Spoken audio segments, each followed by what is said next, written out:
आमदार राजूभैया नवघरे यांच्या हस्ते पिंपळा चौरे येथे विविध विकास कामांचे उद्घाटन संपन्न।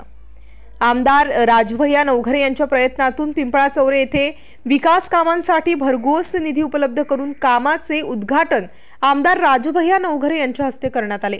यामध्ये 11 केव्ही वाहिनी, लघुदाब एरियल बंच केबल वितरण, रोहित्र उभारणी करणे यासाठी 54 लक्ष, महादेव मंदिर परिसरातील मजबूतीकरण व पेव्हर ब्लॉक करणे यासाठी 50 लक्ष, जी मा 15 पासून मारुती मंदिर पर्यंत सीसी रोड व नाली बांधकाम करणे 20 लक्ष, मारुती मंदिर परिसरात पेव्हर ब्लॉक करणे 13 लक्ष, युवकांसाठी व्यायामशाळा व टीन शेड यासाठी 11 लक्ष असा भरघोस निधी आमदार राजूभैया नवघरे यांच्या प्रयत्नातून पिंपळा चौरे येथे विकासासाठी उपलब्ध झाला आहे।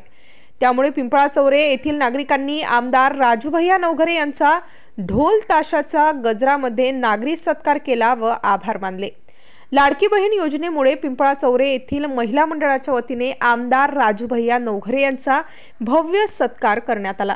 यावेळी प्रमुख उपस्थिती म्हणून सभापती तानाजी बेंडे, सेवा प्रतिष्ठानचे अध्यक्ष बाळूमामा ढोरे, तालुका अध्यक्ष त्र्यंबक कदम, वाखारीचे सरपंच गजानन ढोरे, इम्रान भाई, बाळा बांगर यांच्यासह शेकडो कार्यकर्ते व हजारोंच्या संख्येने गावकरी उपस्थित होते।